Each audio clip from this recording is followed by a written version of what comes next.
Bon, mais bienvenue en tout cas. Merci d'être là ce matin.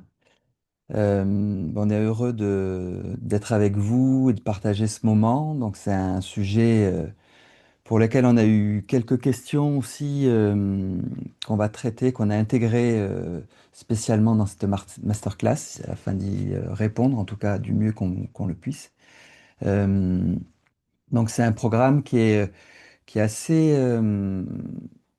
chargé, enfin, Oui, la il y a commu. il y a beaucoup Mm. de choses à voir. Donc, on va pouvoir commencer. La communication, c'est un vaste sujet. Là, ça fait partie d'un cycle de masterclass qu'on fait mensuellement depuis le mois de juin. Et donc, on a déjà abordé pas mal de thématiques et forcément, en fait, tout est intriqué, tout se recoupe. Donc, il y a des choses dont on va vous parler aujourd'hui, qu'on a déjà un petit peu déflorées dans d'autres masterclass. Et voilà, on a parlé de plusieurs fondations, dont la dernière fois c'était la fondation de la sécurité. Et forcément, voilà, là, la communication, c'est un très très vaste sujet. On va pas pouvoir peut-être brosser absolument tout Mm. aujourd'hui dans le temps qui nous est imparti, mais on a essayé de faire voilà, au maximum pour vous donner un petit peu tous les éléments en fait qui peuvent vous aider à revenir à une communication plus saine, plus consciente, plus authentique dans vos relations. Voilà, Et ce sera sur deux axes principaux qui vont être, en gros, une première partie qui sera un peu le diagnostic, c'est-à-dire les problématiques que l'on retrouve dans la communication, d'où ça peut venir, les racines de ces difficultés. Et ensuite, une partie plus sur comment passer outre ces problématiques et arriver à communiquer de manière la plus authentique possible et la plus alignée. tout à fait. Et là, je vous invite à prendre juste un instant pour fermer les yeux, prendre une grande inspiration, une grande expiration pour revenir vraiment être pleinement ici et maintenant, en réception. Parce que voilà, ce qu'on va vous dire aussi aujourd'hui, ce qui se transmet aussi par les mots, en fait, ça agit déjà, ça prend le temps de s'intégrer, ça peut faire émerger des choses, des compréhensions à d'autres niveaux. Donc c'est vraiment important voilà, de s'aider peut-être par le souffle, l'inspire et l'expire, pour sentir qu'on est ici, présent dans son corps. Et vous pouvez garder les yeux fermés quelques instants. Essayez de vous rappeler peut-être combien de fois vous vous êtes déjà répété mentalement une phrase avant d'aller vous coucher, sans jamais oser la dire. Combien de fois peut-être vous avez ravalé vos larmes de peur d'être trop ou que ce ne soit pas accueilli. Combien de fois vous avez préféré le silence jusqu'à ce que ça explose à l'intérieur de vous ou à l'extérieur.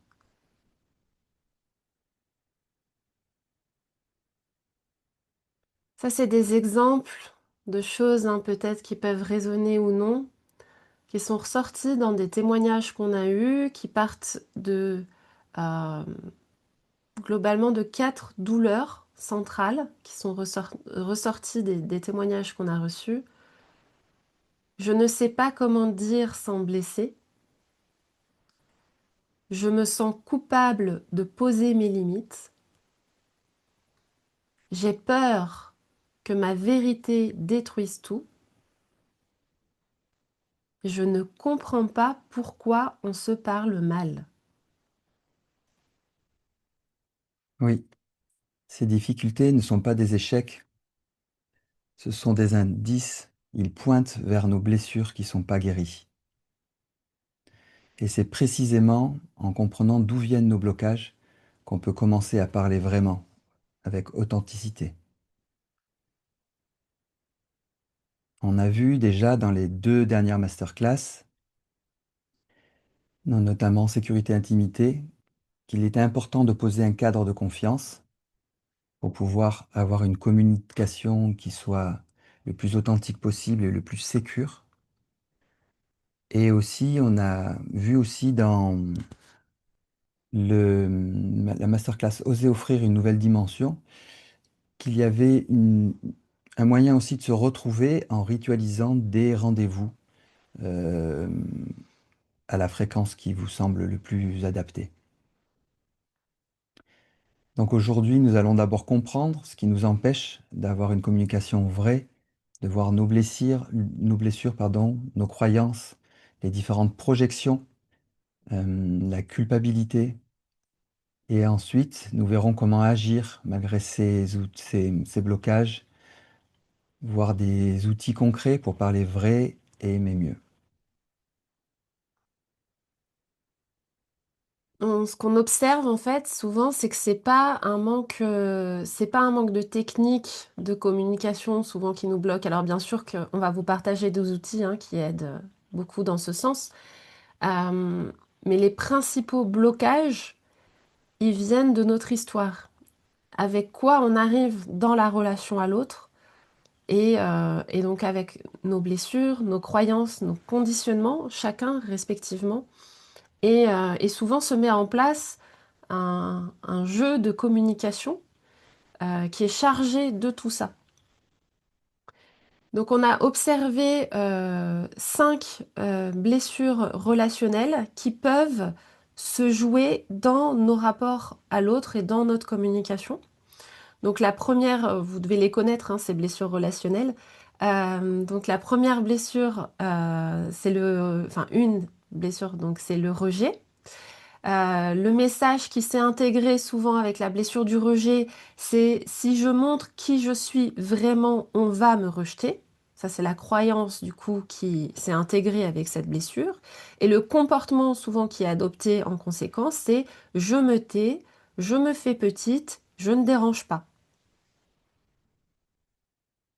Ensuite, il y a aussi la blessure d'abandon qui est très présente.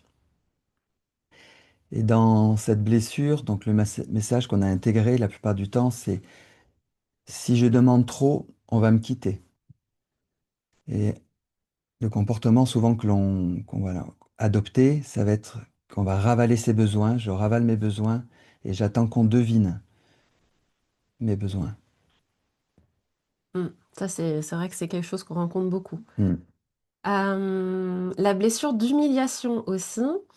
Donc la blessure d'humiliation, on a intégré que si je montre mes besoins, je vais paraître faible, je vais paraître ridicule. Donc la peur de paraître faible ou ridicule en exprimant ses besoins. Donc le comportement, c'est que je vais faire semblant d'être forte et je vais cacher mes émotions. Nous avons aussi la blessure de la trahison. Donc là, on intègre en général, on ne peut plus faire confiance en personne. Donc on se ferme. Et donc, on va avoir un comportement aussi où on va vouloir contrôler. Je contrôle tout et je ne me livre surtout pas. Et puis la blessure d'injustice. Donc la blessure d'injustice, ça va être pourquoi c'est à moi de faire des efforts. Donc ça va être le message qui s'est intégré avec la blessure d'injustice.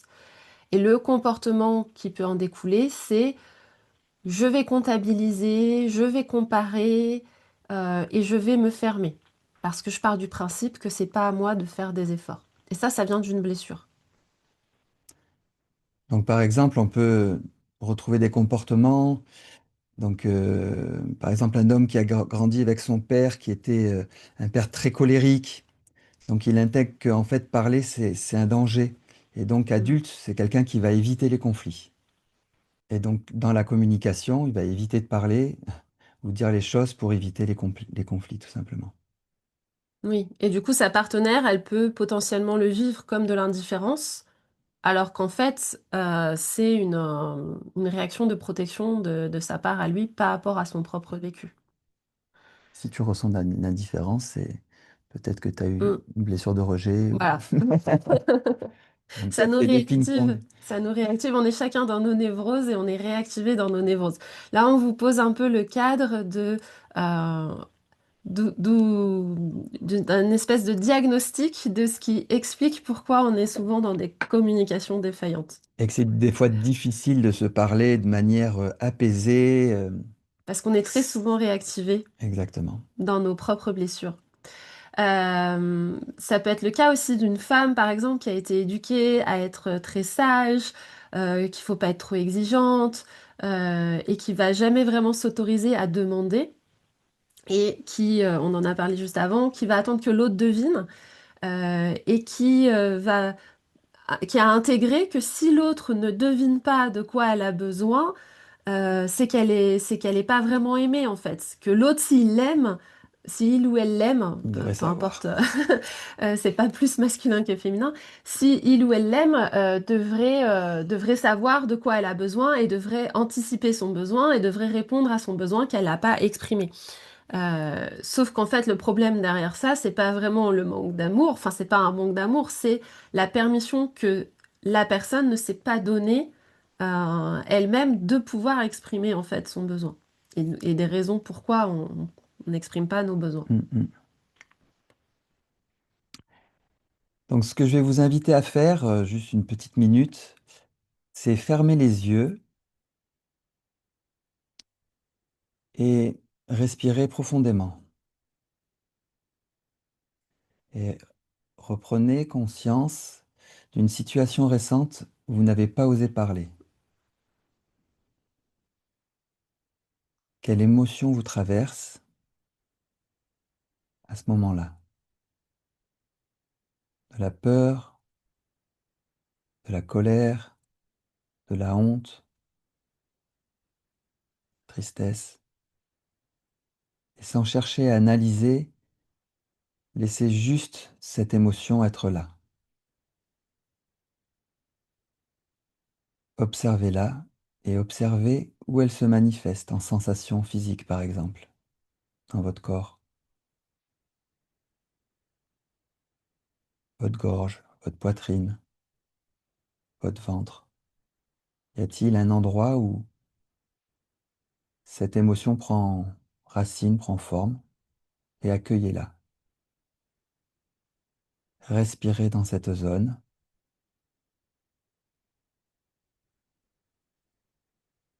et vous pouvez ouvrir les yeux.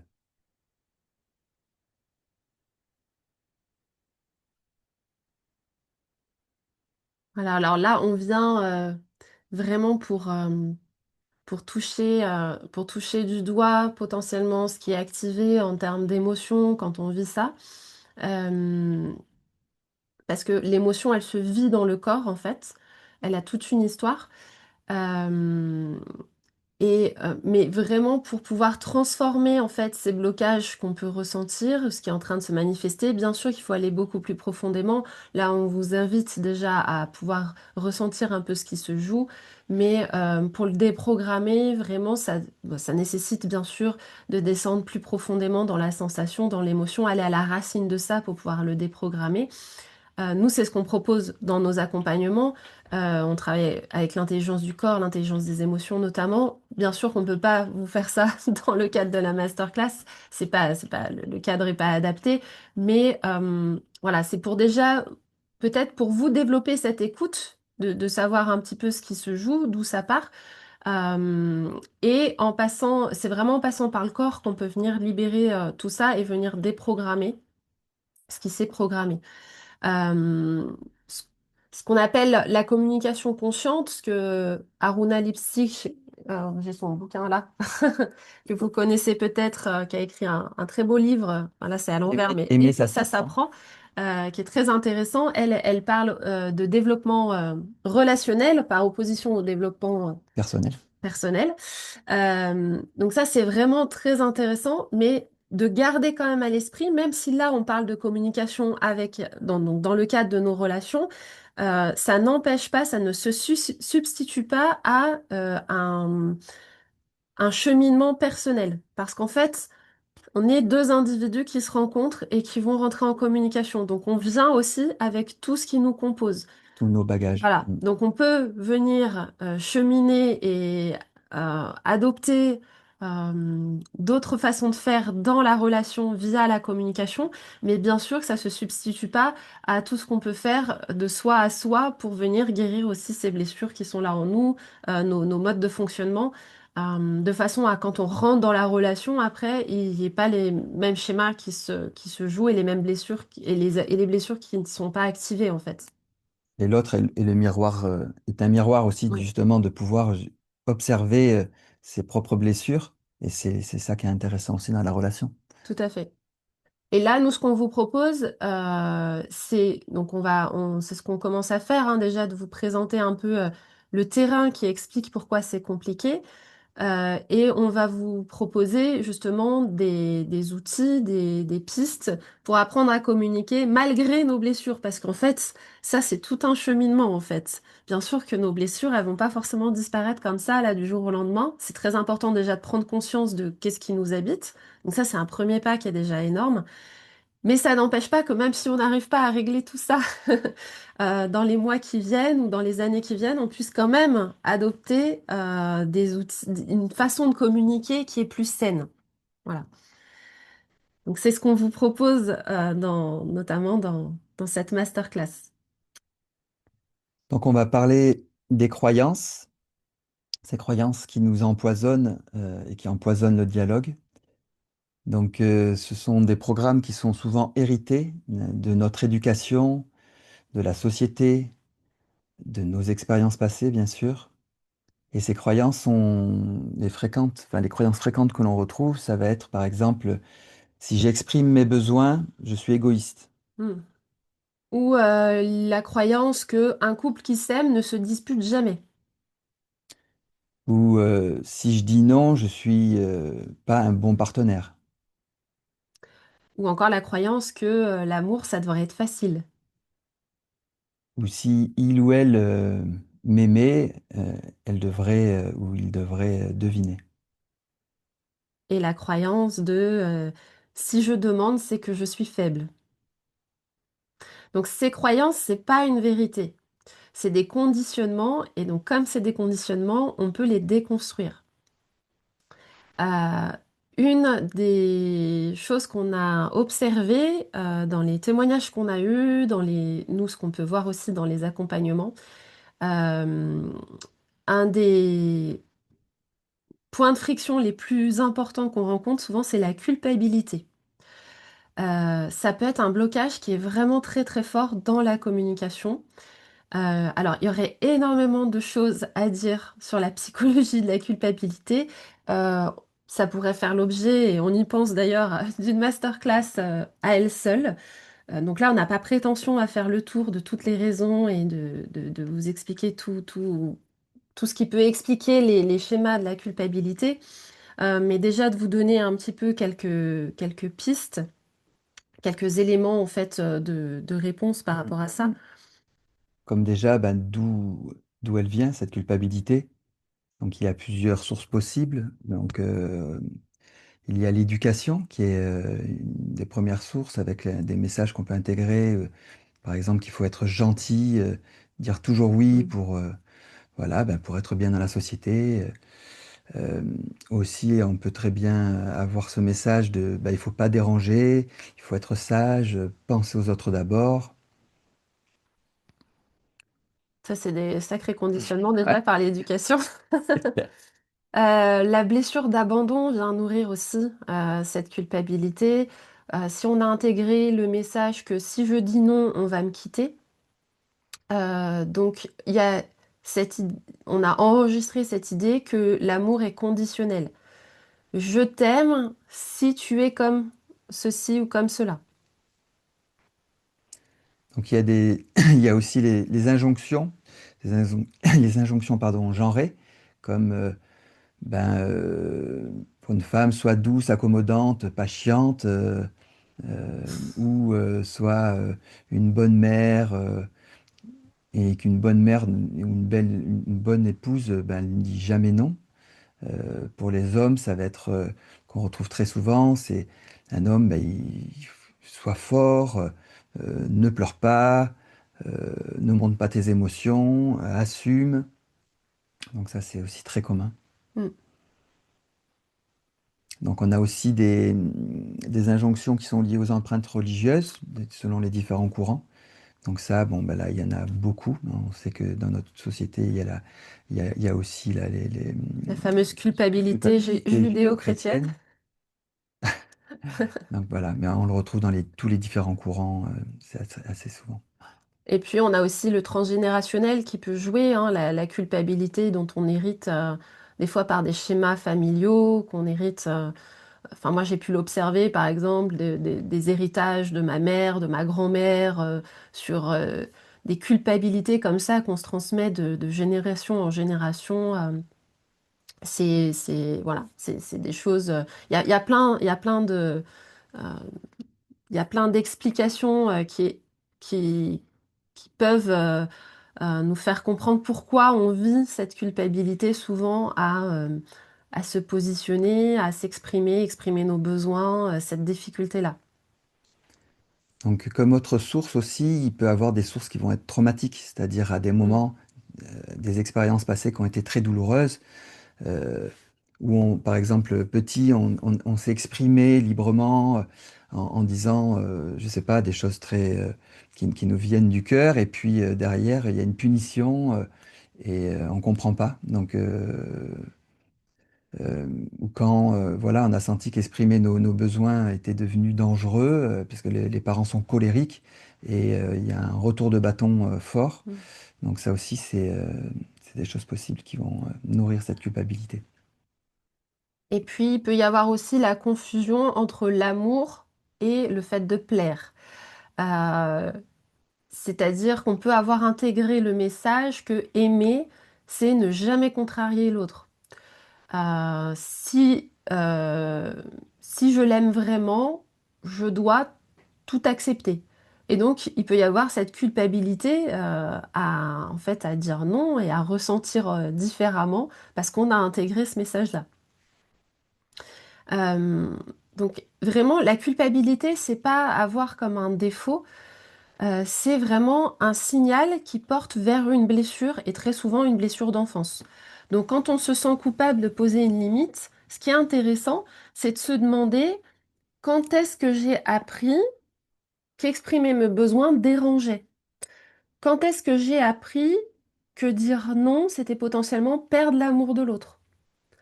Donc ça, c'est souvent, ça peut, quand on détricote un peu ça, quand on remonte le fil, ça nous ramène très souvent à l'enfance. Euh, voilà, ça peut être lié à ce qu'on a vécu avec nos parents, avec ce ressenti d'un amour conditionnel, avec, dans le cas de certains enfants, la parentification aussi, c'est-à-dire des enfants qui se sont retrouvés à être d'une certaine façon les parents de leurs propres parents dans certains contextes à devoir prendre soin du parent. Dans tous les cas, en fait, l'enfant, il va préférer se sentir coupable, il va adopter ça parce qu'en fait, se sentir coupable, ça évite de se sentir complètement impuissant. Parce que se sentir complètement impuissant, c'est extrêmement insécure, en fait. Tout à fait. Parce que la culpabilité, ça donne une illusion du contrôle, et ça permet de dire, ben, si c'est ma faute, je peux agir quand même sur les choses. Je peux les changer. Mm. Donc là, c'est une stratégie intelligente de l'enfant pour, comment dirais-je, et qui devient en fait une prison après émotionnelle pour l'adulte, et qui conditionne justement la communication. Donc parfois une colère qui n'a jamais, euh, comment dirais-je, parfois, Qui s'est jamais exprimé, en c'est jamais fait, exprimé, ouais, ouais. ouais, ouais. Donc ça cache cette problématique-là. Mm. On la retourne contre soi, en fait. C'est souvent des colères enfants de pas avoir été entendu, de pas avoir pu être accueilli dans ce qu'on vivait. Bah, comme on n'a pas pu la laisser s'exprimer, on la retourne contre soi et on adopte certains schémas qui sont des schémas protecteurs à la base, hein. Donc c'est pas voilà, c'est juste que adultes, ces schémas protecteurs deviennent des sont plus adaptés et en fait rendent nos relations plus Plus compliquées. compliqué. Donc vraiment guérir cette culpabilité, c'est un cheminement Ça peut venir donc de notre vécu, des échos transgénérationnels, comme on l'a dit. Et ça, voilà, vraiment, ça va pas se régler en une masterclass, ça c'est sûr. C'est vraiment tout un chemin. Ce qui est important de retenir, c'est que oui, elle existe, de la reconnaître, de l'accueillir, mais c'est pas la vérité. D'avoir conscience que cette culpabilité, c'est pas la vérité. C'est juste, voilà, quelque chose qui exprime, qui vient pointer du doigt, en tout cas, un schéma de fonctionnement qui souvent était là à la base pour nous protéger de quelque chose, mais qui maintenant est Mm, inadapté. mm. Donc ça, c'est plus, si vous observez ça, une culpabilité à vous exprimer dans votre relation, à certains moments, c'est intéressant de faire ce cheminement pour vous déjà, de peut-être vous faire accompagner ou d'aller voir. euh, à la racine de cette culpabilité pour venir déjà euh, voilà, cheminer avec cette culpabilité pour pouvoir s'en libérer. Tout à fait. Et c'est vrai que cette culpabilité, elle touche vraiment tout le monde. Chez les hommes, on a souvent cette culpabilité qui prend d'autres formes, comme ce sentiment de pas être assez fort, pas être assez performant. Ça vient nous montrer notre vulnérabilité. C'est une culpabilité qui se joue à ce niveau-là. Et donc, ce sont des conditionnements qui sont différents, mais qui viennent de la même manière nous enfermer, quoi. Mm. Et donc dans une deuxième partie, on verra comment on peut quand même agir malgré le fait de ressentir cette culpabilité notamment et de pouvoir, pardon, et de pouvoir poser nos limites malgré tout. Mais déjà, c'est vrai que de comprendre d'où ça peut venir, de le voir en fait, déjà de réaliser ça et de voir d'où ça peut venir, c'est déjà un pas énorme parce que ça nous permet du coup après d'adapter aussi notre communication à cette compréhension-là. Je sais pas si vous voulez témoigner dans le chat, n'hésitez pas si ça peut être intéressant de le faire bah, soit chez vous, si vous regardez le replay ou en direct, si vous voulez le partager, de vous rappeler est-ce que vous avez déjà ressenti justement de la culpabilité? Est-ce que vous avez conscience d'avoir déjà ressenti de la culpabilité en posant une limite, par exemple? Est-ce que vous avez déjà pu faire ce lien avec la culpabilité et le fait que ça, voilà, que ce soit un schéma connu qui est là depuis longtemps, qui vous rappelle peut-être quelque chose de votre passé? On peut prendre quelques instants si vous voulez nous dire dans le chat si ça vous parle déjà. Et puis chez vous, voilà, c'est vraiment une invitation à observer ça. Donc c'est une pratique que vous pouvez faire de venir voir à quel moment elle est activée, dans l'expression de quel type de besoin, est-ce que vous ressentez effectivement cette Mm. culpabilité à poser une limite. Quel est Mm. le déclencheur? Si c'est poser une limite, si c'est autre chose. Si vous voulez prendre la parole en direct, c'est possible aussi. Parfois, moi, par exemple, j'ai eu ce sentiment il n'y a pas hyper longtemps, dans le fait de, c'était dans le cadre familial, de ne pas avoir exprimé Mm. complètement ce que je voulais dire dans une communication où c'était vraiment très engageant. Donc j'ai raccroché le téléphone et là j'ai senti une culpabilité monter. J'ai dit mais t'as pas tout dit, c'est pas possible. Donc j'ai rappelé et là j'ai posé les choses et bah, cette culpabilité elle est partie direct. Donc c'était vraiment le fait par exemple de ne pas avoir exprimé quoi. Donc là on a vu la culpabilité. On va parler aussi maintenant des projections. Et les projections, c'est aussi quelque chose qui nous empêche beaucoup et nous sépare dans certains cadres, on va dire. Donc les projections, c'est un peu ce cinéma mental qui nous sabote. Euh, donc on ne réagit pas toujours à la réalité comme elle devrait l'être, mais plutôt à une interprétation que l'on fait de cette réalité-là. C'est les fameux petits films qu'on peut se faire dans notre tête, C'est ça, face à une situation. les histoires qu'on se raconte. Voilà, donc en situation classique, par exemple, votre partenaire, elle rentre du travail, elle va directement dans sa chambre sans vous embrasser. Et donc là, on peut avoir plusieurs interprétations. Ça peut être, par exemple, bah, il ou elle est fâché contre moi, je ne comprends pas. elle ne m'aime plus, j'ai fait quelque chose de mal, euh, me fuit, il ou elle en a marre de moi. Et donc là, on commence à partir dans tous les sens et ça tourne et ça tourne. Donc il y a une autre réalité qui est possible, c'est tout simplement c'est qu'elle rentre du travail, qu'elle est exténuée, ça a été compliqué, elle a une réunion houleuse ou je ne sais quoi, et elle a juste besoin de prendre une petite pause de 10 minutes, de se poser, de se réguler avant de revenir dans la relation. Donc nous, le problème, c'est qu'on réagit toujours par rapport à notre film et pas ce qui se passe vraiment. Et donc, dans la relation après, ça prend une tournure qui n'est pas forcément Mm, tournure souhaitable. exactement. Et il y a un lien vraiment avec euh, les blessures dont on a parlé juste avant, les fameuses 5 blessures. C'est-à-dire que si on a une blessure de rejet, très souvent, on va interpréter un silence comme un rejet. Si on a une blessure d'abandon, on va suranalyser chaque comportement pour venir parce qu'on a cette blessure d'abandon de oh, mais en fait, la personne, elle veut me quitter, elle va m'abandonner, elle m'aime plus. Si on a une blessure de trahison, je vais voir des mensonges partout. Si j'ai une blessure d'humiliation, je vais croire qu'on se moque de moi. Si j'ai une blessure d'injustice, je vais me comparer, me sentir lésée, penser que c'est pas juste. Donc voilà, ça c'est vraiment intéressant aussi de voir, même dans nos propres films en fait, ça nous apprend des choses. C'est-à-dire quand on observe ça, quand on observe qu'on est réactivé, qu'on est en train de partir dans son film, de venir voir qu'est-ce qu'on est en train de se raconter et d'où ça part. Peut-être on peut te donner Oui, quelques exemples, ouais. ouais. Bah, par exemple, dans une blessure d'injustice, on va sentir par exemple que la personne fait moins de choses que ce que nous on fait. Donc on va commencer à se mettre à comparer, à compter. Et puis cela, ça va faire monter la colère à l'intérieur. Et puis en fait, on va voir plus qu'à travers cette illusion de réalité et on voit à travers cette blessure et plus réellement de manière objective. Mm, tout à fait. Et une femme, par exemple, enfin moi je suis plus impactée par la blessure de l'abandon, par exemple, enfin au niveau de mon schéma enfant.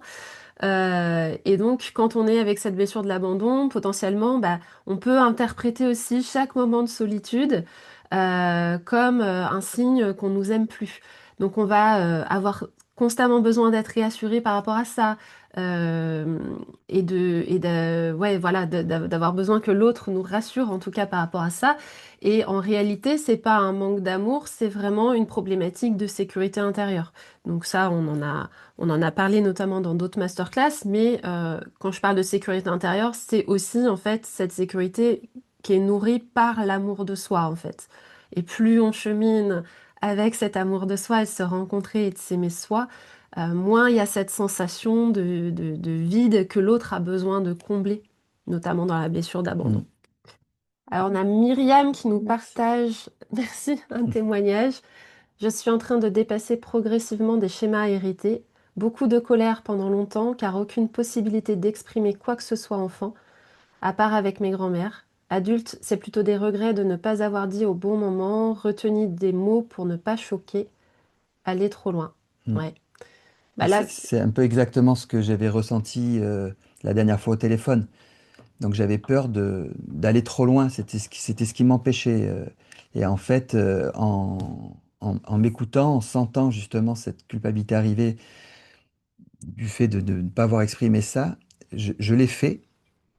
Et j'ai pas mâché mes mots, c'était assez dur, mais je l'ai fait avec amour. Et en fait, ça a débloqué vraiment une situation. Ça allait vers une conciliation. C'était vraiment étonnant. Donc, des fois, notre peur, c'est encore un film en fait. On est encore dans ces scénarios. Et en fait, la parole vraie, quand elle est accueillie, quand elle vient du cœur, ben en fait, elle peut débloquer aussi les situations. et puis on va en parler, on va donner aussi des outils par rapport à ça, comment on peut exprimer depuis un espace qui est plus juste aussi. Merci beaucoup Myriam pour ce témoignage. C'est vrai que ça montre bien justement aussi bah, cet héritage hein, qu'on reçoit et c'est aussi pour ramener de la douceur dans ce qu'on vit avec soi, c'est-à-dire que on nous a pas appris. Très souvent, en fait, on ne nous a pas appris. On a hérité de plein de choses. Et c'est pour ça, vraiment, c'est pas pour se culpabiliser, hein. On vient pas nourrir la culpabilité ici. C'est vraiment pour se ramener de l'amour là-dessus. On fait avec les ressources qu'on a. Jusqu'à maintenant, on fait toujours avec les ressources qu'on a. Et donc, du coup, comme on nous a pas appris et qu'on a hérité de beaucoup de choses et qu'on a beaucoup de schémas qui sont venus aussi nous protéger de situations des fois compliquées, difficiles dans l'enfance, ben, voilà, on ramène de l'amour là-dessus, on accueille que c'est ce qui est. C'est vraiment important de pouvoir accueillir ça avec amour, si possible. Et ça aussi, c'est un cheminement, hein. Et puis voilà, et en fait, une fois, ça c'est le plus grand pas à faire. Après, du coup, tout ça c'est un cheminement. Il y a des accompagnements pour ça. Il y a voilà, vous pouvez trouver des ressources pour vous accompagner là-dessus.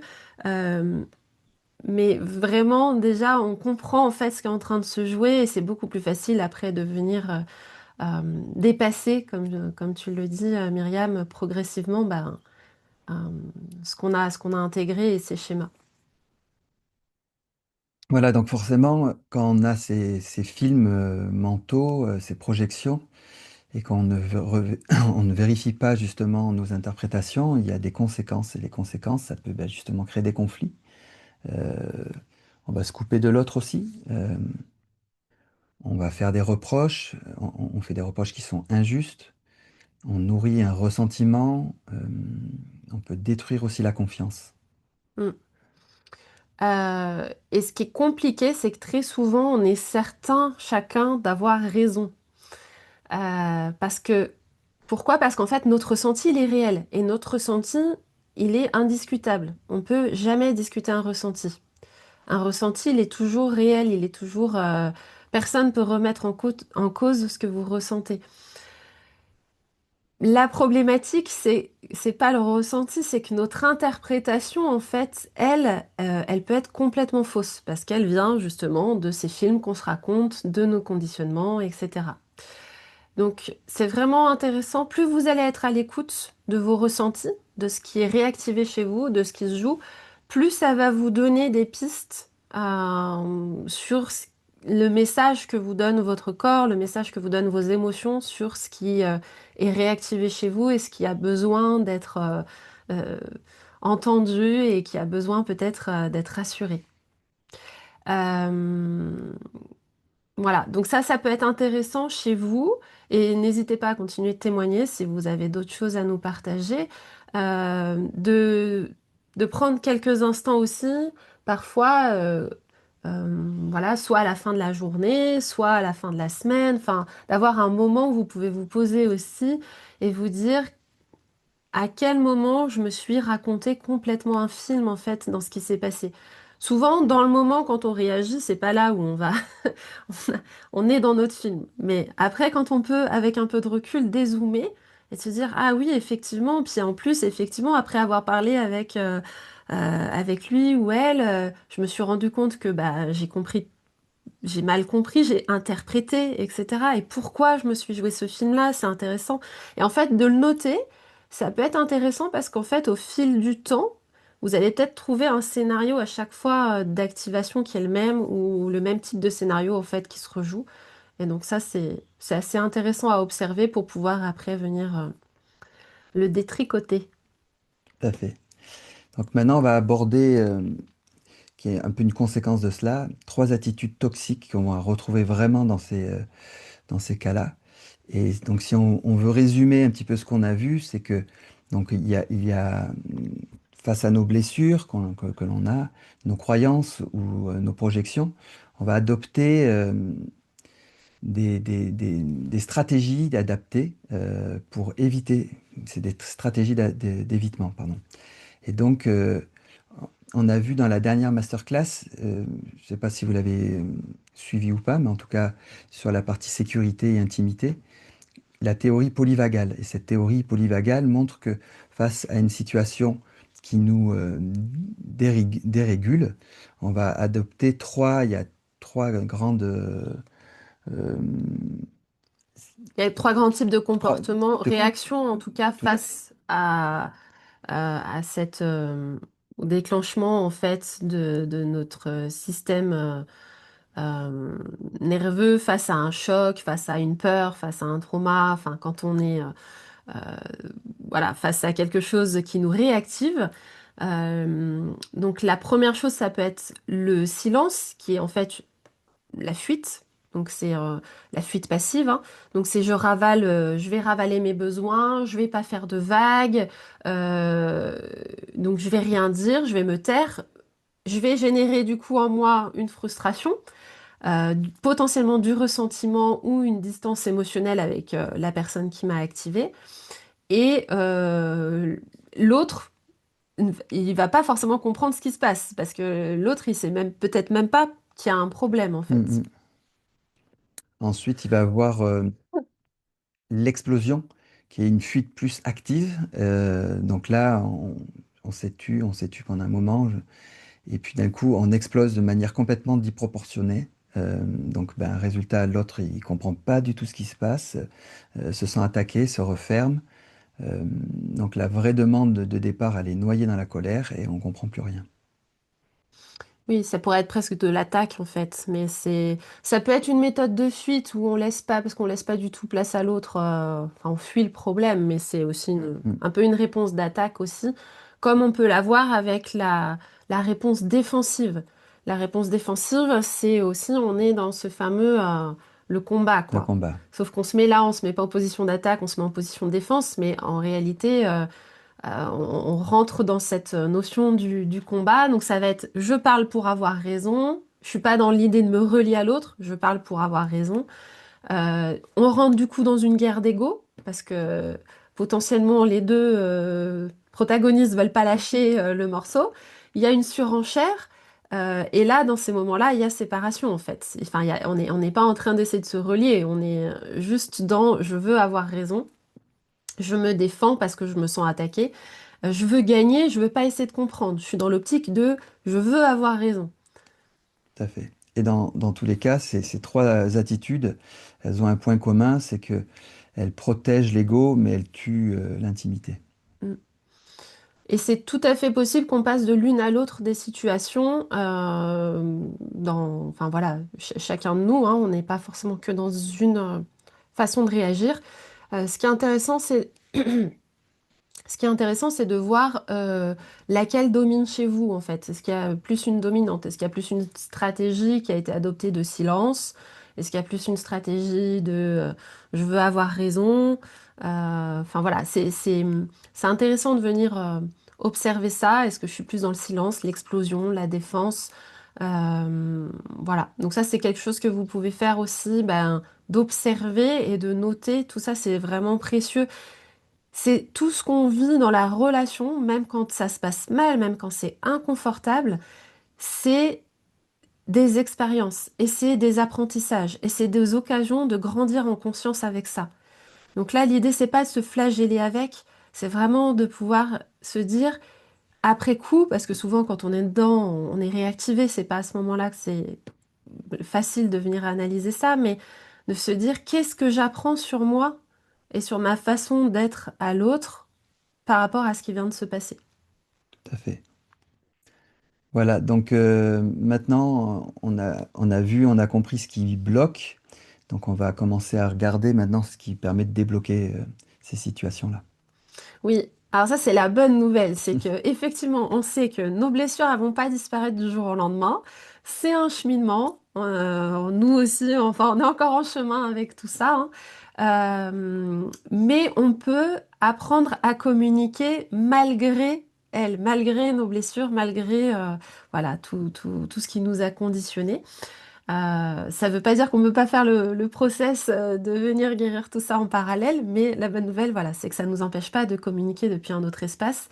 Ce qui est intéressant, c'est de reconnaître bah, nos propres projections et apprendre à parler depuis l'adulte conscient, on va le voir, et pas depuis l'enfant blessé. Euh, je vais quand même rappeler que voilà, ça n'enlève pas vraiment, ça ne se substitue pas au fait que c'est vraiment important de faire un. Alors, j'aime pas du tout travailler, enfin, le terme de travail sur soi qu'on voit dans le développement personnel, mais je dirais que c'est plus un chemin de connaissance de soi, de révélation de soi. Et ça, c'est vraiment en parallèle de toute relation, que vous soyez avec quelqu'un, enfin, que vous soyez dans une relation de couple avec quelqu'un, que vous soyez célibataire. A priori, on est toujours tous en relation à un moment donné avec quelqu'un, mais même Au amicalement, de boulot, toute au façon, au travail. travail, avec notre famille. Et donc, tout ce qu'on va venir vraiment euh, libérer pour soi ou se rencontrer, plus on se connaît, plus on se rencontre, plus on apprend à s'aimer et plus on vit les relations depuis un autre espace. Donc ça, c'est vraiment Un cadeau. voilà, je pense que je vais faire un jour, il faudra qu'on fasse une masterclass sur l'amour de soi. D'ailleurs, si ça vous intéresse, j'avais fait des épisodes sur mon podcast L'Odyssée intérieure que vous pouvez trouver sur toutes les plateformes, dont Spotify. Et donc, j'avais des épisodes dédiés à l'amour de soi. Et ça, c'est vraiment une fondation très importante à venir nourrir, en fait, pour venir guérir aussi ces parts de soi blessées et pour venir communiquer depuis un espace, l'espace du cœur et si possible de moins en moins depuis l'espace de la peur. Voilà. Donc on va vous donner quelques outils concrets aujourd'hui déjà pour que Mhm. vous puissiez continuer de cheminer vers une relation plus Tout consciente. à fait. Donc, moi, je vais commencer sur un outil que j'apprécie beaucoup, que j'avais découvert il y a très longtemps, jeune étudiant. Et c'est un outil qui me parle. Donc, c'est l'analyse transactionnelle. Donc, parler depuis l'adulte, voilà, c'est important. Donc, on peut mettre peut-être Ah oui, je vais partager un document du coup. partager un petit document pour que, bon, c'est très connu, mais c'est un outil qui est très simple, que je trouve vraiment intéressant. Donc, il y a les 3 états du mois, c'est vraiment, voilà, la base, où on voit ben, l'état du mois parent, adulte et enfant. Et très souvent, on va se retrouver sur des transactions, on va dire, de communication qui sont croisées, comme on voit par exemple de parent à enfant ou d'enfant à parent, voilà. Donc le parent, en général, il a 2 phases. Il a le parent qui juge, qui critique, qui conseille, qui protège. Donc dans le bienveillant, moi j'aime bien aussi la notion du parent nourricier. Donc là, les phrases typiques, c'est tu devrais, c'est mal, fais pas ça, fais pas ci, voilà. Euh, on a l'enfant, donc l'enfant, on va voir l'enfant libre, rebelle ou adapté. Et lui, c'est un enfant qui ressent, qui veut, qui craint, qui réagit émotionnellement. Donc il va voir les c'est pas juste, tu m'aimes pas, j'en ai marre. Donc voilà, c'est les choses classiques. Et puis l'adulte, bah, lui qui est plutôt dans l'observation, qui est plus responsable, qui choisit. euh, et dans les phrases, on va être je ressens, j'ai besoin d'eux, comment on peut faire pour. euh, voilà, donc c'est intéressant d'observer ces 3 étapes du moi. Oui, ce qui est intéressant à voir, c'est que très souvent les conflits dans la communication, dans la relation, naissent quand en fait c'est deux enfants blessés qui vont rentrer en communication ensemble, par exemple. Ou quand c'est le parent critique qui parle à l'enfant rebelle, par exemple, dans la relation. Et donc, l'idée, c'est de revenir dans une communication d'adulte à adulte. Donc, de voir, parce qu'en fait, quand on est réactivé par rapport à une blessure, et c'est là qu'on va potentiellement se mettre dans la position du parent ou de l'enfant blessé, et on n'est plus dans une relation d'adulte à adulte conscient, en fait. On va peut-être vous faire on va vous faire des petits exemples de situations pour que vous puissiez voilà, voir un peu comment ça se passe et comment on peut peut-être le jouer autrement, mettre un autre scénario. Donc, par exemple, une situation où bah, je rentre fatiguée, par exemple, je rentre fatiguée et je découvre que Mon partenaire est devant la télé et moi je suis épuisée, j'ai l'impression qu'il a rien fait, il est devant la télé. Donc, depuis l'enfant blessé, si je m'exprime depuis l'enfant blessé, je vais arriver et je vais la regarder et je vais lui dire, mais tu t'en fous de moi en fait, tu vois même pas que je suis crevée. Alors moi, ça va me toucher, ça va me blesser. Donc là, l'enfant critiqué va réagir, il va dire, bah, encore des reproches, mais je peux rien faire, je peux jamais me détendre. C'est pas vrai ça, Et tout le temps sur mon dos. c'est tout le temps sur mon dos, c'est incroyable. Alors là, on est dans le schéma de l'escalade garantie parce que personne n'est entendu et personne se sent respecté dans ses besoins. On pourrait changer la version. Donc voilà. Donc dans la version adulte conscient, je rentre du travail, je suis épuisée, mais je vais lui dire, je rentre épuisée, j'ai vraiment besoin d'avoir un temps avec toi pour déposer ma journée. Est-ce que on peut prendre 10 minutes ensemble? J'aurais besoin que tu m'écoutes et que tu sois là pour moi. Moi, je vais répondre du coup, ben oui, pas de souci, laisse-moi juste 2 minutes, je finis mon passage et je suis après complètement pour toi. Voilà. Ces 2 minutes, ça peut être plus, hein, ça pourrait être 5, ça Ouais, pourrait être 10. 1 heure. C'est ça. Mais au moins, les besoins ont été exprimés des deux côtés clairement. Donc, il n'y a pas de reproche ou de quiproquo. On exprime son besoin et on a une réponse responsable qui se fait. Donc, les deux ont pu exprimer leurs besoins. Parce que exprimer son besoin, ça ne veut pas dire que l'autre va se rendre immédiatement disponible pour nous ou va pouvoir immédiatement répondre à notre besoin. Ça, c'est important à comprendre. Il faut aussi que l'autre, il puisse C'est avoir ça. l'opportunité d'exprimer son besoin et potentiellement il pourra pas y répondre tout de suite, mais au moins on est accueilli, entendu et on a une réponse claire par rapport aux possibilités de l'un et de l'autre. Et on a pris nos responsabilités d'adultes en exprimant voilà, nos besoins et en le communiquant de manière posée et non activée. Donc en fait, il y a un autre aspect de l'analyse transactionnelle qui est justement comment on passe d'une situation où on est activé dans nos blessures d'enfants ou de parents pour ramener le dialogue sur un état plus apaisé d'adulte à adulte. Et donc c'est ce qu'on appelle la métacommunication.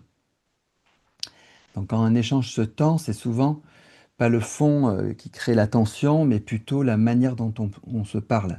Et la métacommunication, c'est cette capacité à prendre un pas de recul et pour parler en fait du dialogue lui-même. Donc là, on vient dézoomer on parle de la situation, de la façon, du contexte.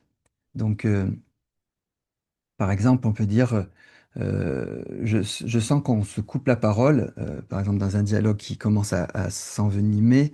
Donc là, on peut dire tout simplement, bah là, je sens que commence à se couper la parole, ça me convient plus.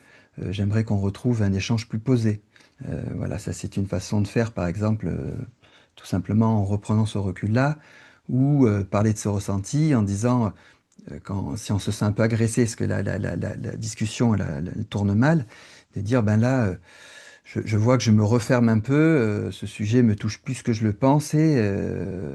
Voilà, donc peut-on revenir à une situation plus posée ou, Oui, faire le pas de côté et des fois se dire bah, peut-être qu'il faut voilà qu'on trouve un autre espace pour parler de ça. C'est-à-dire quand on sent qu'il y a on est réactivé ou quand on sent qu'il y a l'escalade potentiellement qui est en train de s'activer, effectivement de pouvoir quelque part s'extraire un peu, faire ce pas de côté-là en se disant, oula, là on est en train de...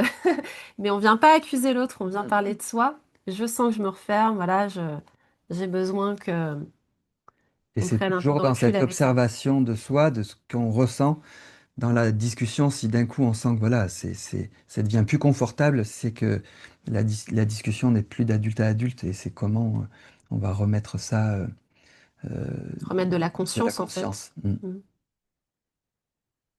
Donc on parle plus du comment au lieu de rester dans le quoi pour se repositionner d'adulte à adulte. Donc c'est aussi une façon de dire que j'ai envie de continuer à te parler, mais autrement. Ouais, ça, c'est vraiment une pratique qui est intéressante. Enfin, si vous pouvez l'observer, c'est vraiment très intéressant dans un échange relationnel, justement, de prendre le temps d'une respiration. Alors moi, je pense que le souffle et la respiration, c'est, c'est vraiment, ça peut tout changer. De prendre le temps d'une respiration. Quand vous sentez que vous êtes activé, quand vous sentez que la conversation devient compliquée, de vous autoriser l'espace de prendre une ou plusieurs respirations conscientes. Il y a rien à modifier, rien. C'est juste, j'inspire, j'expire. Et de prendre ce temps-là, alors des fois une, ça suffit, des fois deux, trois, mais prendre un temps, des fois même avant de répondre, quand vous sentez que vous êtes activé, de prendre le temps de cet inspire et de cet expire. Parce qu'il peut se passer, déjà ça ramène à l'instant présent, ça vous ramène ici et maintenant dans votre corps. Donc du coup, ça peut éviter que les conditionnements du passé et l'activation de votre garde-fou intérieur là, qui s'est mis en place depuis l'enfance, il injecte son programme. Là, vous revenez à le ici et maintenant, sentir votre sécurité intérieure, que vous êtes présent. Et déjà, ça peut désamorcer beaucoup de choses. Ça peut éviter les mots qu'on regrette après, ça peut éviter de projeter son émotion sur l'autre, mais juste de se laisser traverser. Enfin, vraiment, si vous pouvez le faire, c'est vraiment très intéressant. Et peut-être même si vous avez déjà dit la phrase que vous regrettez peut-être d'avoir dit, ou vous réalisez que c'était peut-être un peu violent, bah, cet inspire et cet expire, ça peut vous amener à prendre cette conscience-là et de le reformuler autrement. De peut-être dire, je suis désolée, je me suis emportée parce que je me sens émotionnellement activée, etc. Voilà ce que j'avais besoin de te dire. Et voilà. Et ce temps-là peut nous permettre de reformuler, de voir ce qui est joué et peut-être de faire une autre proposition dans l'espace. Après, ça peut se faire aussi après coup, parce que des fois, bah, pendant, voilà, peut-être que ce pas de côté, il se fera après la conversation et vous y reviendrez plus tard. Donc ça, c'est vraiment intéressant ouais, de pouvoir l'observer, de pouvoir mettre en place ces moments, ces respirations. Pour moi, c'est fondamental. Chat, Euh, peut-être. Ouais, oui, j'ai pas vu. Si vous voulez partager dans le chat, n'hésitez pas. Si vous c'est avez d'autres dispo. choses à partager. Je voulais vous parler aussi de la communication non violente. Bon, bah ça, j'imagine que vous en avez déjà entendu parler. C'est quand même maintenant, on en parle beaucoup. C'est un chemin qui est très intéressant pour exprimer sa vérité, exprimer ce qu'on ressent, sans être dans l'attaque. Donc, il y a plusieurs étapes pour ça. Notamment, alors elles sont toutes nécessaires. On peut pas, c'est pas juste. La première étape, par exemple, c'est d'observer. Donc, on va pas juste se contenter d'observer, hein. Bien sûr qu'il y aura les autres étapes, mais on va vous le jouer un Mm. petit peu pour que vous voyez la situation où justement l'idée, c'est première étape, c'est d'observer sans juger. Donc, on va vous faire la version avec jugement et la version j'observe factuellement quelque chose. Voilà, donc avec jugement, ça va être par exemple, tu es toujours sur ton téléphone. Voilà. Donc là, on est bien dans le jugement. Oui, comment tu le reformulerais? Bah, ce matin, j'ai observé que déjà tu avais pris ton téléphone 3 fois. Ouais, que tu as pris ton téléphone trois Voilà. fois et voilà, on est alors forcément tout seul dit comme ça veut rien dire, hein. Après, il y a les Mm. autres étapes, mais il y a une différence entre tu es toujours sur ton téléphone et j'ai remarqué que tu étais sur ton téléphone ce matin. Par exemple, si moi je dis tu ne m'écoutes jamais, là je suis dans le jugement. C'est différent de hier soir, quand je t'ai parlé, tu regardais la télévision. Parce qu'en fait, c'est pas le jamais. Le jamais, c'est vraiment, on est dans dans le jugement. En fait, je suis jamais écouté. C'est hyper violent pour l'autre. Alors que là, voilà, on revient à la situation factuelle. Hier Mm. soir, je te parlais et tu regardais la télévision. Donc l'observation, c'est quelque chose qui va pas être contestable. C'est quelque chose qui est vérifiable. On est très factuel. Donc on n'est pas dans le jugement qui, lui, est une interprétation. Parce que forcément, si on est dans le jugement, on rentre dans le conflit, parce que l'autre, il va pas être d'accord avec ce qu'on vient de dire. C'est juste, il ou elle se prend cette violence-là. Alors que quand on revient au factuel, on peut tous les deux partir de ce fait-là factuel. On peut se mettre d'accord déjà sur le fait que c'est une réalité. Mm, mm, mm. Deuxième étape, c'est de nommer ce qu'on ressent dans ces cas-là. Donc on va pareil, on va faire un- Un on bingo. va vous montrer la version où je rends l'autre responsable et la version où je prends la responsabilité de mon ressenti. Par exemple, si je veux, si dans le cas où je rends l'autre responsable, je peux dire, tu me rends triste. Mais si je prends ma responsabilité de mon ressenti, je vais plutôt dire, je me sens triste. Et là, c'est très intéressant, on va vous donner d'autres exemples, parce qu'en fait, un ressenti, c'est comme quelque chose de factuel, On peut pas le on ne peut pas le contredire. discuter, on ne peut pas le contredire. Un ressenti, c'est un ressenti. Le fait que je dise tu me rends triste, ça peut être contredit, parce que la personne en face, ça peut ne pas être En d'accord. quoi? Dire, Non, du tout. mais je te rends tout le temps triste, C'est ça veut rien dire ce que tu dis, c'est pas vrai. Enfin, la Mhm. personne peut contester et dire c'est pas vrai. Alors que si je dis je me sens triste, la personne peut pas me dire c'est pas vrai. Parce qu'elle peut pas remettre en cause mon ressenti sur le fait que je me sens triste. Ou tu me stresses. C'est pareil. Donc là, on vient accuser la personne d'être la cause de son stress, alors qu'on peut dire tout simplement, ben, je me sens stressé, tout Mm. simplement. Ou tu me mets en colère, je ressens de la colère. C'est pas la même chose.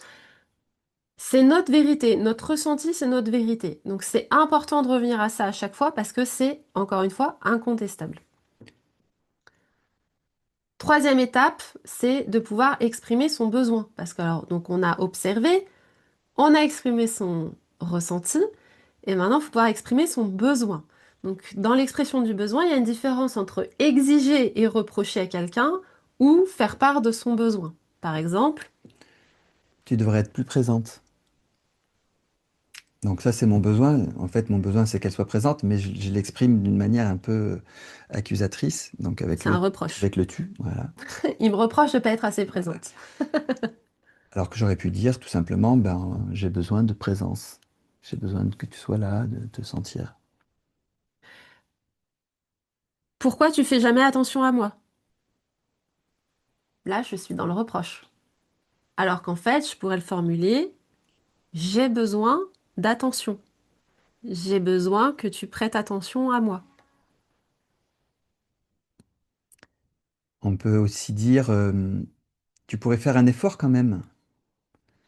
Alors que la façon la plus, on va dire, alignée, ce serait, ben, j'ai besoin de me sentir important pour toi.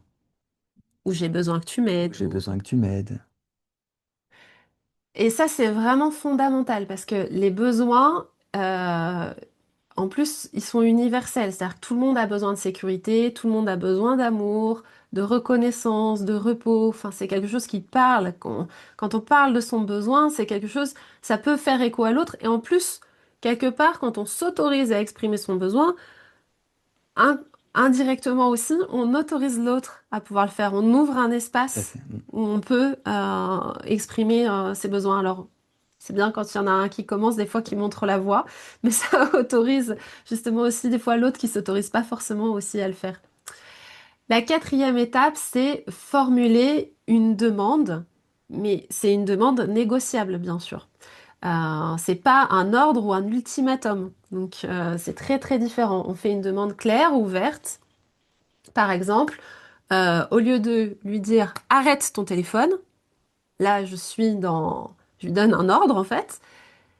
Je pourrais lui dire peux-tu poser ton téléphone pendant qu'on déjeune ensemble?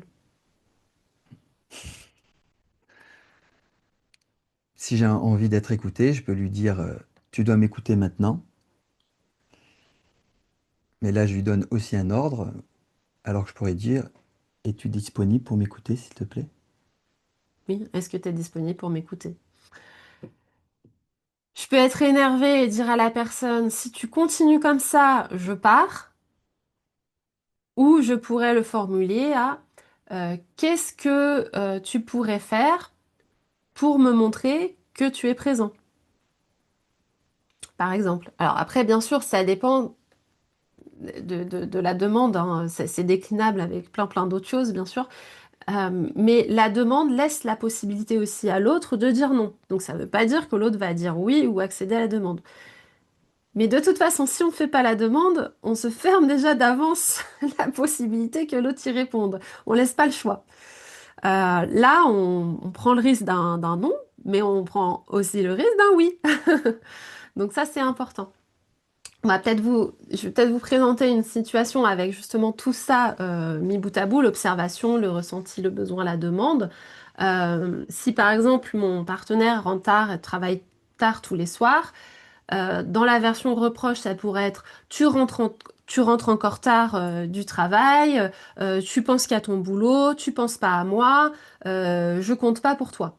Alors là, c'est le déballage. Comment je pourrais le formuler autrement? C'est donc factuellement, c'est cette semaine, tu es rentré à 21 h tous les soirs. C'est quelque chose sur très factuel. Je me suis sentie seule et je me suis sentie triste. J'ai besoin de moments de qualité avec toi. Est-ce que tu pourrais rentrer plus tôt, certains soirs dans la semaine pour qu'on partage un dîner ensemble? Et là, je formule une demande qui en plus est négociable, c'est-à-dire qu'on peut discuter des modalités de peut-être que ça peut être un soir, 2 soirs, 3 soirs, suivant les possibilités. Au moins, il a entendu ma demande et il peut peut-être me dire, ben voilà, et lui, il va prendre en compte ses besoins. J'ai des impératifs au travail, mais j'entends ta demande. Je peux effectivement essayer de m'organiser pour qu'on ait au moins un soir ou 2 soirs ensemble où on peut déjeuner ensemble. Voilà, c'est un exemple. Ça nous fera du bien, c'est vrai, tu as raison. Voilà. Donc encore une fois, ça garantit pas le oui de l'autre.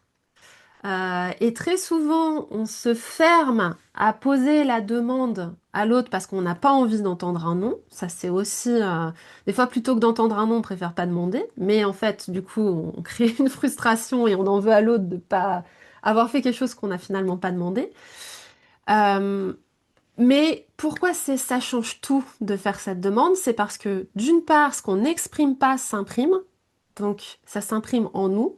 Tout ce qu'on va pas exprimer, ça va s'imprimer en ressentiment, ça va s'imprimer voilà, dans notre corps, en Ressenti. crispation, en tension. Enfin, voilà, ça peut même créer des problématiques physiques, hein. La médecine chinoise, c'est typiquement la colère froide, la frustration qui vient bloquer l'énergie du foie, des vésicules biliaires, etc., par exemple. Donc c'est très classique. Voilà, il y a des répercussions physiologiques. Donc en fait, on se rend malade à cause de ça. Et en plus, on laisse ce qu'on n'exprime pas, du coup, on laisse aucune chance à l'autre de comprendre ce qui se passe pour nous, et ça ouvre aucun espace de dialogue, et ça ouvre même pas la possibilité du oui, puisqu'en fait, on prend même pas le risque de demander. Alors, bien sûr que si l'autre reste fermé et que ben, c'est important pour nous et que l'autre n'entend pas, alors, ça veut pas dire que c'est voué à l'échec. Des fois, ça peut prendre du temps parce qu'on est chacun dans nos propres cheminements. Parfois, la personne, sur le coup, bah, elle n'est pas dans la capacité à pouvoir répondre à cette demande-là. Voilà, parce que il y a certains processus de prise de conscience qui peuvent prendre un petit peu de temps.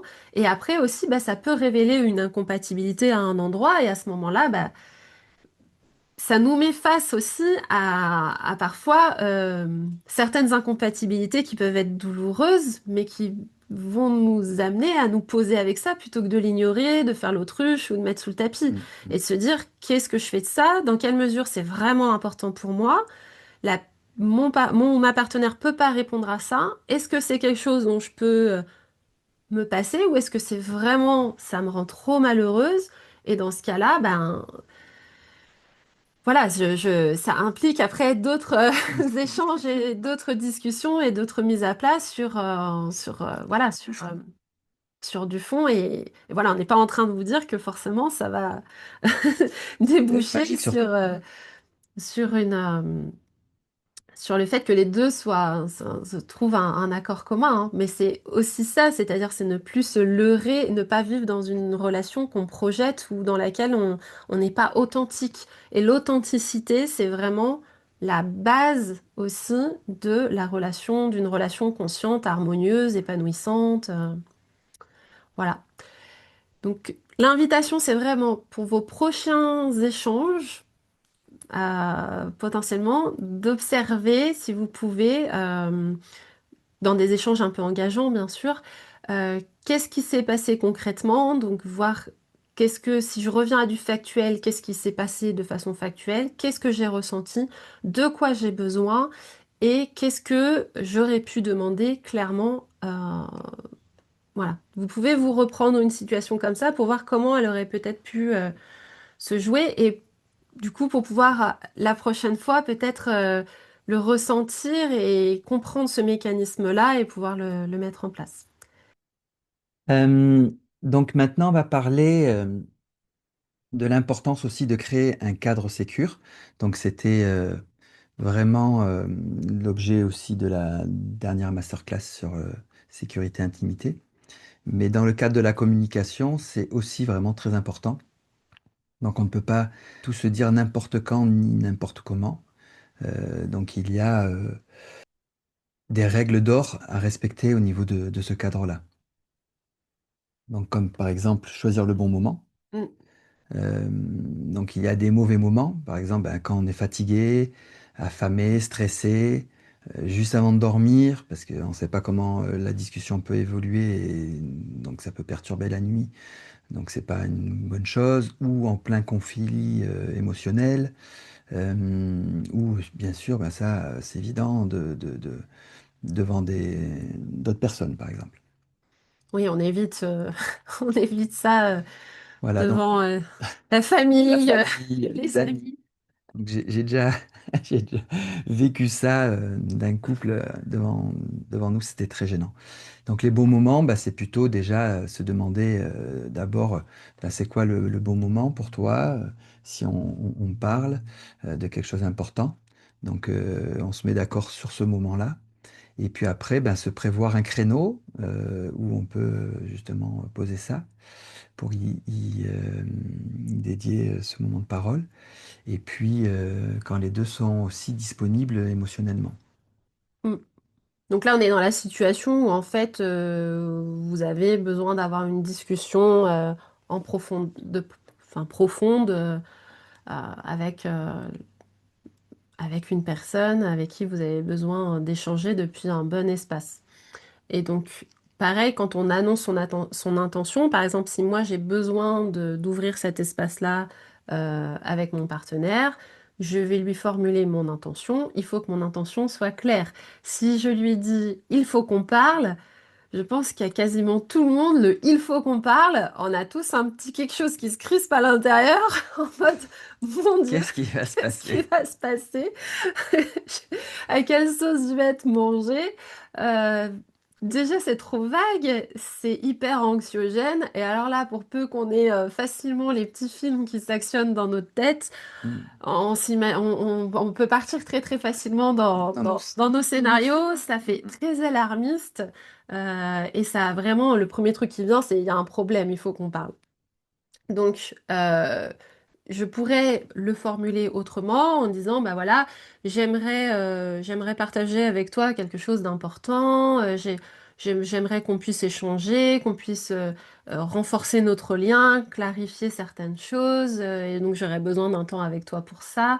Ou j'ai besoin de partager quelque chose avec toi pour être sûr qu'on se comprenne bien ou qu'on se comprenne mieux.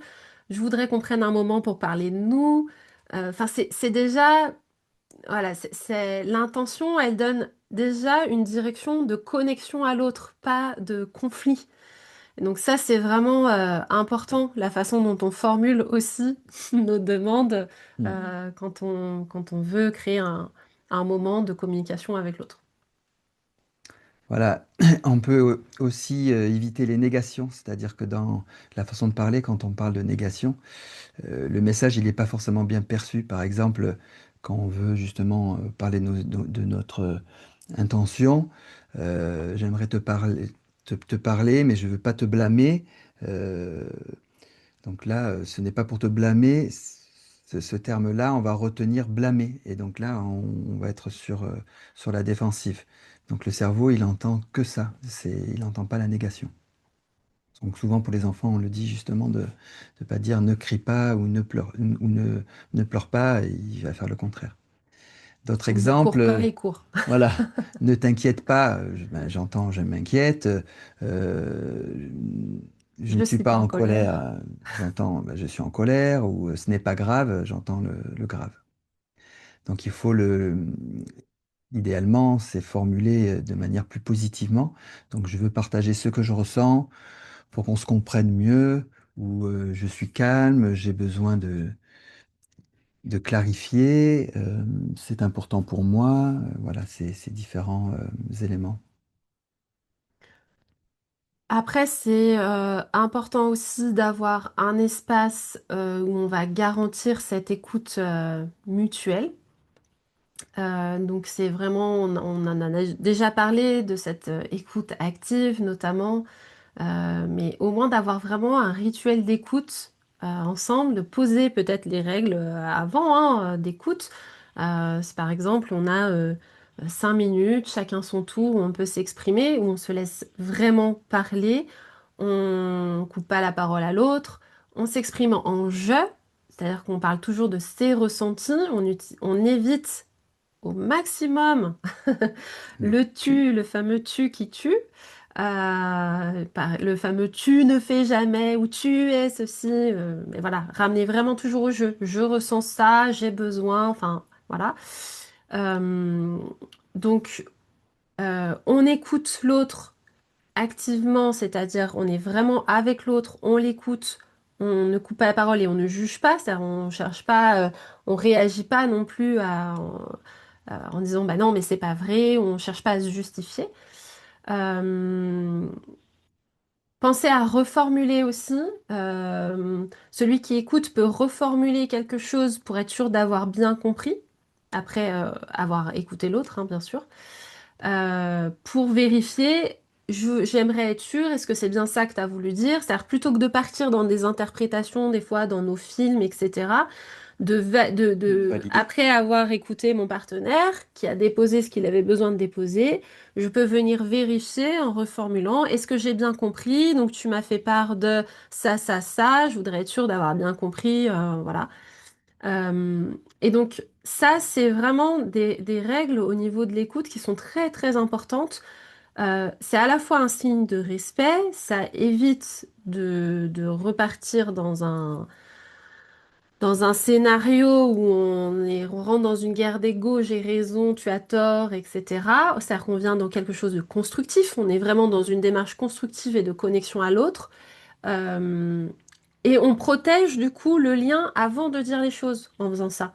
C'est-à-dire que si on a quelque chose d'important à dire, qui est des fois pas évident, on peut s'ouvrir, on est en vulnérabilité, on a peut-être peur aussi, hein, il y a nos peurs qui sont réactivées des fois, mais on vient un peu, déjà c'est un cadre qui vient un peu plus protégé et qui crée un cadre sécurisant pour pouvoir se déposer.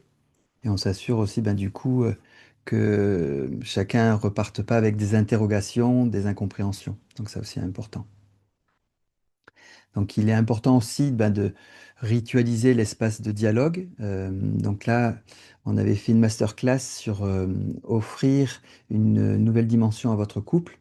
Et dans cette masterclass, on avait parlé justement à un moment donné de faire ce petit rituel de retrouvailles à des moments précis pour avoir cet espace de communication. Donc on avait même eu des retours de participants qui avaient expliqué qu'ils avaient déjà mis ça en place et comment ils le mettaient. Donc il y avait cette règle aussi des 5 minutes, par exemple, ou des choses comme ça. Donc dans ces rendez-vous de couple, ce qui est important, c'est de se fixer ben, déjà la fréquence en fonction des besoins. Alors ça, c'est toujours en fonction aussi ben, de la période que l'on peut vivre. Donc il peut y avoir une période où on a besoin de se réguler un peu plus souvent, donc, ou juste de manière plus étendue, si c'est juste voilà, faire un petit point de temps en temps. Donc, donc cette fréquence et puis le temps minimum d'échange qui sera dédié à ce moment-là, le lieu, à quel endroit on veut le faire. Euh, donc c'est bien de le faire au même endroit, parce que ça crée un peu le rituel, il se met aussi avec les habitudes. Le jour plutôt fixe, c'est toujours bien. Et puis avoir des rituels d'ouverture, par exemple.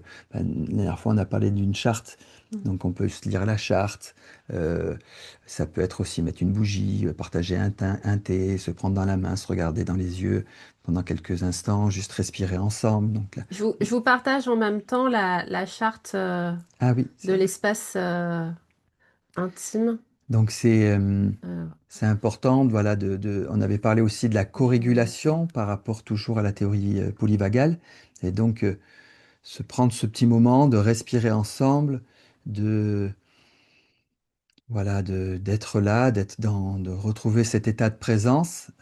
C'est aussi un rituel d'ouverture qui est important pour donner toutes les chances à ce moment de communication.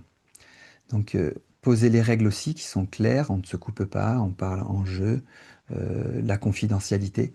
Donc, dans cette charte, on voit les différents points, donc ça, vous le verrez.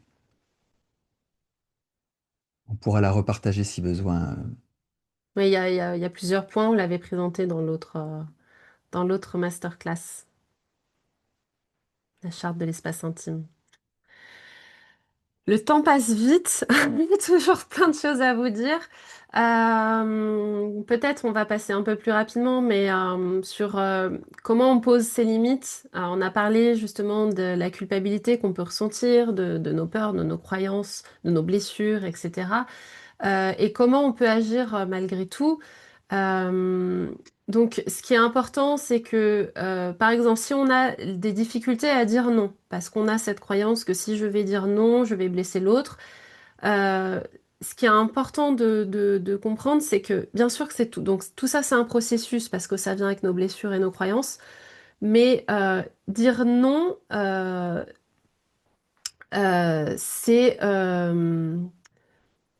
c'est dire oui à une relation authentique. C'est-à-dire que si quand je n'arrive pas à dire mon non, je suis pas vraiment authentique dans ma relation parce que je suis pas dans l'expression de ce que j'ai vraiment, ce qui est là pour moi. Donc vraiment, ça crée de la distance, ça crée du ressentiment. Euh, donc c'est vraiment important de pouvoir voilà s'entraîner même avec des petites choses. Mm, mm. Donc peut-être vous entraîner avec des choses qui sont pas très engageantes dans votre quotidien. Ça peut être d'ailleurs pas forcément au départ avec votre compagne ou compagnon. Ça peut être déjà de s'entraîner avec des collègues au travail, avec des amis. Enfin, essayez de trouver des petites choses pas très engageantes où vous allez pouvoir vous entraîner à exprimer votre non quand vous n'avez pas envie de faire quelque chose, là où avant peut-être vous auriez dit je sais pas ou oui pour parce que cette fameuse peur de comment ça va être perçu, reçu. Euh, et en plus, c'est aussi de savoir, de voir comment vous accueillez le nom de l'autre, parce que ça c'est très intéressant aussi. C'est un signe de maturité relationnelle de pouvoir accueillir en fait, dire son nom et accueillir le nom de l'autre. Ça veut aussi dire, quand moi, mon partenaire me dit non, j'entends pas qu'il m'aime pas, j'entends je t'aime et je respecte tes limites. Enfin, moi, si j'ai vraiment, quand on accueille le nom de l'autre, c'est un cadeau aussi d'accueillir le nom de l'autre. Parce que l'autre, justement, quelque part, il retrouve son autorité intérieure, il se respecte, c'est un signe d'amour de soi aussi. Et donc, de reconnaître le nom de l'autre, ça veut dire qu'elle fait ce chemin-là et que c'est très beau, surtout quand c'est pas habituel. Donc, la formule pour poser ses limites avec douceur, par exemple, ça va être il ou elle veut sortir et vous voulez rester. Donc, ça arrive assez souvent. On a envie de cocooning et l'autre a envie de sortir. Donc, plutôt dire ben non, j'ai pas envie. Quand on me pose la question de sortir, c'est un peu sec, c'est un peu brutal. Donc ça va être plutôt, C'est fermé. voilà, c'est fermé. C'est ben je comprends ton envie de sortir et j'ai vraiment besoin de repos ce soir. Peut-on planifier une sortie demain ou Un un autre autre moment. moment? Donc après, la personne, bien sûr, si elle a vraiment envie de sortir ce soir, bah, elle prend cette disposition. Après, peut-être qu'elle peut sortir avec un ami ou avec quelqu'un d'autre ou seule, ou elle va dire, ah bah oui, ok, moi j'avais besoin de sortir avec toi, si on le planifie demain. Enfin voilà, c'est-à-dire on ferme pas la Voilà. possibilité. Et j'ai fait attention de ne pas dire mais, par exemple, j'ai dit j'ai compris ton besoin et j'exprime le mien. Euh, et donc, je propose après une solution. J'ai pas dit, eh ben, je comprends ton besoin, mais moi, voilà. Donc là, c'est un peu moins bien que de dire, et mon besoin, il est comme ça. C'est ça. Et c'est vraiment ça la base, c'est je peux reformuler pour dire je t'ai bien entendu, j'accueille ton besoin et, c'est pas mais, et je te fais part du mien, de là où j'en suis. Par exemple, si tu voulais me parler et que je ne suis pas disponible, euh, je pourrais dire pas maintenant. Bah non, pas maintenant. Bah là, ok. Donc la personne, toi tu viens, tu as besoin de me parler, je te dis pas maintenant, et tu restes juste Mm. avec ça. C'est très fermé, c'est un rejet. Alors là, en plus, il y a la gestion du rejet derrière, c'est activé à fond. Alors que je pourrais dire, bah, je vois que c'est important pour toi de me parler, que tu as besoin de me parler là maintenant. Par contre, moi, je suis pas disponible pour l'instant. Ça peut être je suis pas disponible émotionnellement, ça peut être je suis pas disponible parce que je suis occupée à faire d'autres choses. Est-ce que on peut planifier ça? Ça peut être dans 1 heure, dans 6 heures, dans un jour. Enfin voilà, et on ferme pas la porte, on ouvre la porte à bah voilà, j'ai entendu que c'est important pour toi. Est-ce qu'on peut se trouver un moment où on sera tous les deux disponibles? Parce que pour C'est ça. l'instant, moi, je suis pas disponible. Qui est très important, c'est le fameux et. C'est-à-dire qu'on n'est pas dans le mais. À la fois, on n'est pas dans l'injonction où vraiment ça ferme la porte, et en même temps, on utilise bien le et pour dire c'est pas je t'aime, mais c'est je t'aime et. J'entends ton besoin et j'exprime le mien. Et Donc, on voit comment oui. on peut Du coup, s'entendre. c'est les deux vérités qui existent. Mm. C'est pas juste ma vérité. C'est j'ai ma vérité, j'ai mon besoin, t'as ta vérité, ton Les besoin. deux existent. Voilà.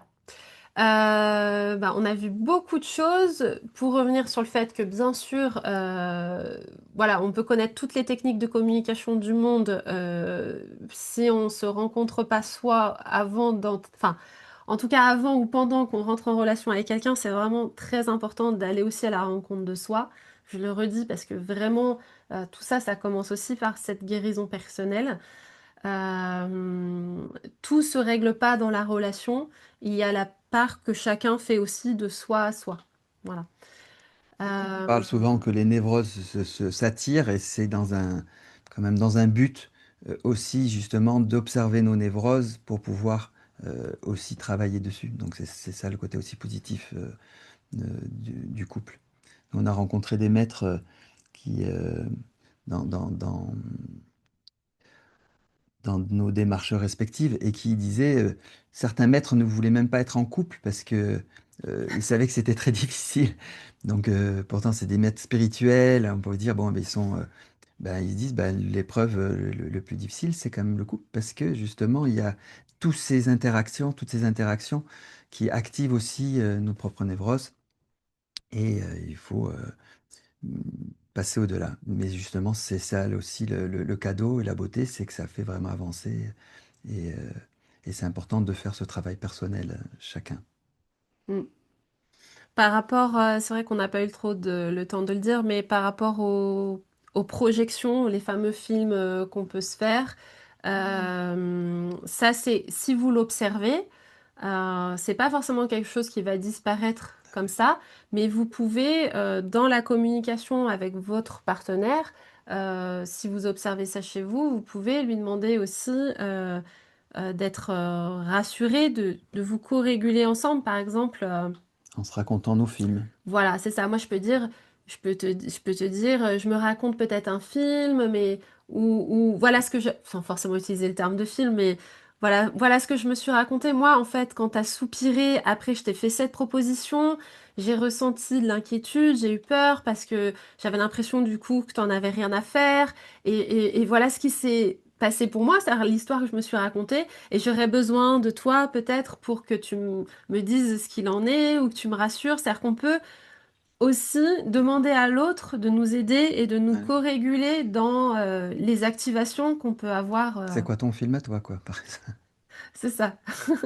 Donc la co-régulation, c'est vraiment, c'est déjà l'étape supérieure, c'est-à-dire qu'on a déjà conscience des projections qu'on a et on peut en faire part à l'autre pour lui demander de nous aider et de nous co-réguler quand on sent qu'on est activé à cause d'une peur ou d'une projection qu'on a. Et ça, c'est très très beau aussi parce qu'on s'ouvre, c'est un acte, voilà, on souffre, on est vulnérable face à l'autre et en même temps on lui partage cette vulnérabilité et on lui demande de nous aider si on le sent, hein, parce qu'après c'est pas toujours possible Complètement.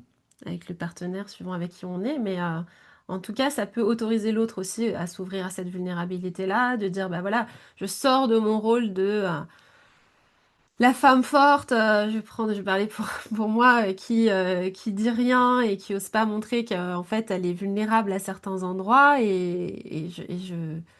je prends, j'ouvre cette porte-là pour pouvoir aussi ben, être rassurée là où j'ai besoin d'être rassurée à certains endroits si c'est encore pas très stable chez moi de ce Mm, côté-là. mm. Voilà, je pense qu'on a vu pas mal de choses. N'hésitez pas ben, donc on va conclure si vous avez des choses à nous partager dans le chat. Bon, on est passé un peu rapidement sur la fin, mais c'est vrai que je vois que le temps passe très très Mm, vite. mm, mm. Donc n'hésitez pas si vous voulez nous partager des choses. Pour conclure, oui, on peut peut-être parler c'est ce qu'on vous a exposé, le fait de parler vrai pour aimer mieux. C'est pas forcément un chemin facile, hein. Euh, Ça veut pas dire que comment dire, c'est pas une pilule miracle pour sauver une relation. C'est le seul chemin, en tout cas, qu'on connaît pour vivre une relation authentique et épanouissante. Donc après, voilà, c'est ce que nous, on a expérimenté, ce qu'on observe aussi dans nos accompagnements. Voilà, parler consciemment, c'est pas forcément toujours vouloir avoir aussi raison. Ça, c'est aussi important de le savoir. C'est aussi accepter ses imperfections, accepter le fait d'être en chemin, de dire, de commencer, voilà, à exprimer, d'être authentique. L'important, on l'a dit plusieurs fois, l'authenticité, c'est vraiment important. Je vais vous partager peut-être juste en guise de conclusion et un petit document, hop, avec les 7 clés à retenir. Voilà, donc c'est un peu ce qu'on a vu là dans l'ensemble dans la masterclass. Pouvoir identifier ses blessures parce qu'elles dictent nos réactions. Déconstruire ses croyances, parce qu'elles ne sont pas la vérité. Reconnaître ses projections, c'est-à-dire vérifier avant de réagir. Donc, parler depuis l'adulte, donc c'est l'analyse transactionnelle, et pas depuis l'enfant blessé. Reformuler ou formuler en communication non violente. Donc, c'est observer, parler de ses ressentis, de ses besoins et faire sa demande. Créer un cadre sécure, donc et ritualiser le dialogue. Et poser ses limites, notamment malgré la culpabilité. Donc, c'est apprendre à dire non, c'est un acte d'amour. Et puis, on vous invite, voilà, bah, c'est dans les jours qui viennent ou les semaines qui viennent, si vous le sentez, à mettre en pratique un certain nombre de choses dont on vous a parlé, ce qui vous appelle le plus. C'est pas forcément tout ça, mais ça peut être, voilà, des pistes que vous pouvez déjà commencer. Vous avez vu l'observation depuis quel état intérieur je parle, donc c'est les 3 mois, Voilà. l'enfant, adulte et parent. Peut-être de prendre des exemples de petites situations. Alors, vous pouvez commencer avec des choses vraiment pas trop engageantes au départ pour soit tester la communication non violente, soit vérifier une projection avant d'agir, de réagir. Et même au travail, à tout niveau, on peut le retrouver, hein, ces petites observations. Mm. Voilà. Et puis, ça peut être, voilà, vous entraîner à poser un nom, à poser une limite sur des choses qui sont pas très engageantes au début. Puis après, vous pouvez voilà, en fonction de ce que vous sentez, aller sur des choses de plus en plus peut-être engageantes dans la relation. Et, Et voilà. et proposer peut-être un rendez-vous ritualisé, comme on l'a vu tout à l'heure.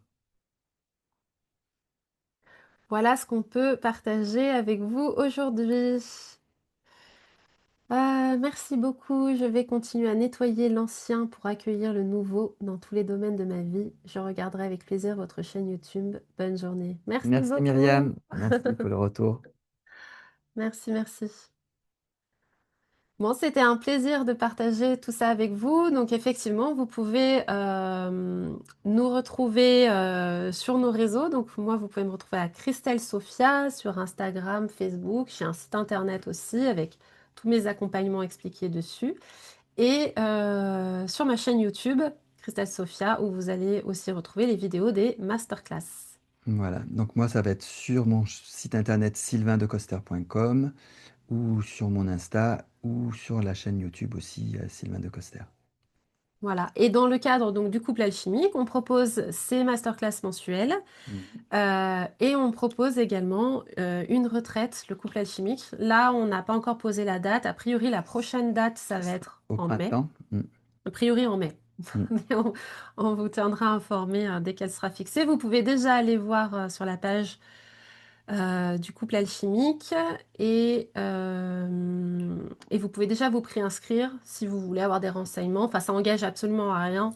Voilà. Voilà. Dans un très joli lieu, en plein milieu du massif de la Sainte-Baume, donc avec une petite piscine, avec un âne, de quoi faire des balades tout autour. Le Donc, cadre est le magnifique cadre est très et beau. ce sera dans une yourte. Il y a des gîtes possibles On peut à dormir sur côté sur place. place. Mm. Voilà, donc on vous donnera toutes les infos. Et là, par contre, ça s'adresse aux personnes en couple ou en tout cas d'être avec un ou une partenaire C'est ça.